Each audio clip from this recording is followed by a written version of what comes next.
আসসালামু আলাইকুম সম্মানিত দর্শক শ্রোতা, কয়েকদিন আগে আমার চোখে একটি ভিডিও পড়ে যেখানে আমি দেখতে পাই যে পোড়া ঘর থেকে কালো জাদুর কিছু সামগ্রী বের হয়। আপনারা সবাই জানেন যে কালো জাদু মানব জাতির জন্য কতটা ভয়ঙ্কর এবং মানব জাতি ধ্বংসের জন্য এটা কত বড় একটি হাতিয়ার।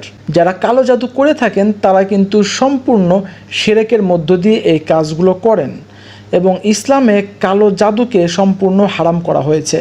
আজকের ভিডিওতে আমি এটা নিয়ে কথা বলবো না যে কোথায় এই ঘটনাটি ঘটেছে অথবা কেন এই ঘটনাটি ঘটেছে, কারণ সচরাচর অনেক জায়গায় এরকম ঘটনা ঘটে থাকে। বিশেষ করে গ্রাম অঞ্চলে কালো জাদুর ঘটনা সবচেয়ে বেশি ঘটে।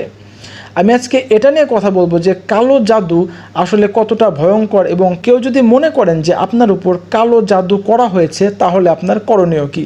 তো চলুন এই বিষয়ে কথা বলা যাক। প্রথম কথা হচ্ছে, কালো জাদু এমন একটি জিনিস যেটা মানুষকে তিলে তিলে মৃত্যুর দ্বার পর্যন্ত পৌঁছে দিতে পারে।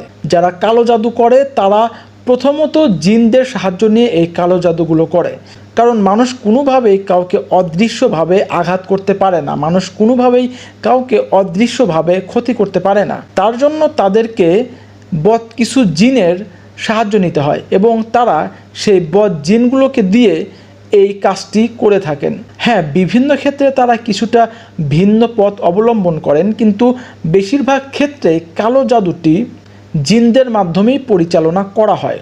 এখন আসি কিভাবে বুঝবেন যে আপনার উপর কালো জাদু করা হয়েছে। প্রথমত, আপনার চেহারার যে উজ্জ্বলতা সেটা কমে যাবে, নিজের মধ্যে সবসময় আতঙ্কিত এবং গম্ভীর একটা ভাব সৃষ্টি হবে।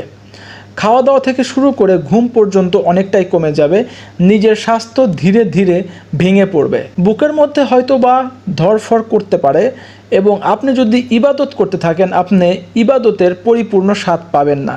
এবং এরকম আরও অনেক সিমটম রয়েছে যেগুলো দ্বারা আপনি বুঝতে পারবেন যে আপনি কালো জাদুর শিকার হয়েছেন। এখন আসি, যদি আমরা এরকম সিচুয়েশনে পড়ি তাহলে আমাদের করণীয় কী। প্রথমত হচ্ছে, আপনি কোনো একজন ইসলামিক দায়ীর কাছে যাবেন অথবা কোরআন দিয়ে ঝাড়ফুঁক করেন এমন কারো কাছে আপনি যেতে পারেন।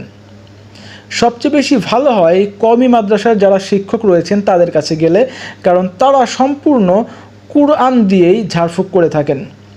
এবং আপনি সেলফ রুকিয়া করতে পারেন। এর জন্য সকালে এবং বিকালে সূরা ইখলাস, সূরা নাস, সূরা ফালাক সহ সূরা ফাতিহা 3 বার করে পড়তে পারেন এবং রাত্রে ঘুমানোর আগে আয়াতুল কুরসি পড়ে ঘুমাতে পারেন।